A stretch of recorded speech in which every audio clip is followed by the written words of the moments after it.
Hari ini, tanggal 21 Desember, Taiwan tidak memiliki kasus lokal yang baru dan terdapat 10 kasus dari luar negeri. Satu kasus terduga lokal sehari sebelumnya juga telah dihapus setelah hasil 3 kali tes menunjukkan negatif. CCC mengumumkan bahwa mulai hari Jumat tanggal 24, masyarakat bisa menerima vaksin gabungan semua merek untuk dosis kedua sesuai keinginan. Selain penerima vaksin AZ, dosis pertama membutuhkan interval 8 minggu untuk dosis kedua, vaksin merek lain hanya membutuhkan selang waktu 4 minggu. Selain itu, CCC juga memprioritaskan vaksin booster untuk manura di atas 65 tahun, lembaga perawatan jangka panjang, staf medis, dan orang berisiko tinggi. Vaksin gabungan dosis kedua ini mengecualikan vaksin AZ, tetapi jika terdapat reaksi buruk saat menerima vaksin Moderna, BioNTech, atau Medigen, vaksin AZ juga bisa diberikan setelah dievaluasi dokter. 专家里面看起来，在 AZ 作为追加剂，相对的效果比其他的要来的差，但是也考虑到说有其他2类型的疫苗可能都有过敏或不良反应的时候，那才考虑打第3剂打 AZ。 Beberapa waktu yang lalu, terdapat infeksi klaster pada hotel karantina di Taoyuan yang menyebabkan penghuni hotel harus kembali di karantina selama lebih dari 14 hari. Lebih dari 20 penghuni tersebut merasa tidak puas atas kelalaian manajemen hotel dan membentuk self-help group untuk meminta kompensasi sebanyak $200.000 Taiwan per orang. CCC bersama Pemkot Taoyuan menyatakan akan membantu menengahi dan akan melakukan desinfeksi secara menyeluruh. Hotel hanya akan dibuka kembali jika lebih dari 3 tes lingkungan negatif.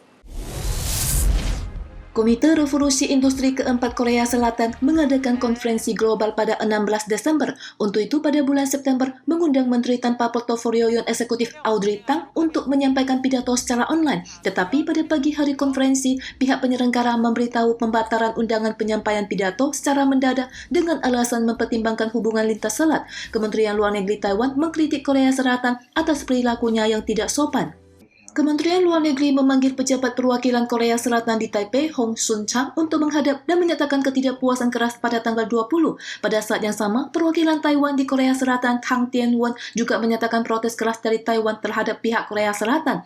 Panggilan Kemenlu terhadap pejabat perwakilan merupakan pernyataan diplomatik yang serius yang pernah menyebabkan pemutusan hubungan diplomatik antar dua negara. 中华民国台湾，我们是主权独立的国家，我国有权利 与世界各国进行交流以及深化友好的互动往来。 Menurut pemahaman, dalam panggilan itu, Hong menyatakan bahwa berdasarkan pemahaman awal, komite membatalkan undangan berdasarkan pertimbangan yang komprehensif. Hubungan Taiwan-Korea dan kerjasama tetap tidak berubah, dan dia juga akan menyampaikan sikap Taiwan kepada Kementerian Luar Negeri Korea Selatan. Harga barang meroket. Dewan Pertanian menunjukkan harga pasar grosir buah dan sayuran pada 19 Desember rata-rata berada pada $58 Taiwan per kilogram, melonjak 30% dibanding periode yang sama pada tahun lalu. Dewan Pertanian Qishan Kaohsiung menyebutkan bahwa peningkatan harga tertinggi dari 4 besar adalah pisang emas. Harga grosir pada bulan Desember tahun ini melonjak 400% dibanding tahun lalu. Selain itu, harga pepaya muda, buah zaitun, dan pisang juga naik lebih 200%. Dewan Pertanian mengatakan kenaikan harga tersebut berhubungan dengan penurunan produksi yang turun 30% dibanding tahun lalu. Dinas Pertanian dan Pangan menyebutkan bahwa hujan lebat pada bulan Agustus telah merusak pohon buah dan mengurangi jumlah produksi, ditambah cuaca yang dingin menyebabkan pertumbuhan pohon melambat sehingga menaikkan harga buah. Kenaikan harga ini diperkirakan akan membaik sebelum Imlek, tetapi masyarakat tidak berani bersikap optimis dan memutuskan untuk memilih buah lain yang lebih murah untuk dimakan. Vaksin virus corona yang diproduksi oleh Novavax Biotechnology Amerika Serikat telah disetujui regulator obat-obatan Uni Eropa EMA pada tanggal 20 dan menjadi vaksin kelima yang disetujui Uni Eropa. Penggunaan 2 dosis vaksin ini dengan interval 3 minggu akan memberikan efek perlindungan sekitar 90%. Uni Eropa telah menandatangani pasokan kontrak untuk vaksin ini sebanyak 200 juta dosis. Namun, EMA juga menunjukkan data perlindungan Novavax terhadap strain mutan termasuk Omicron terbatas. Untuk itu, Novavax menyatakan bahwa vaksin versi baru untuk melawan Omicron sudah dalam pengembangan.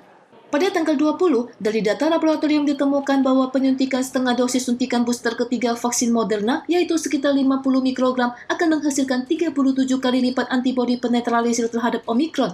Jika 2 dosis sebelumnya menerima suntikan masing-masing 100 mikrogram vaksin yang sama, konsentrasi antibodi penetral akan lebih tinggi lagi, yang bahkan lebih tinggi 80 kali lipat sebelum suntikan booster.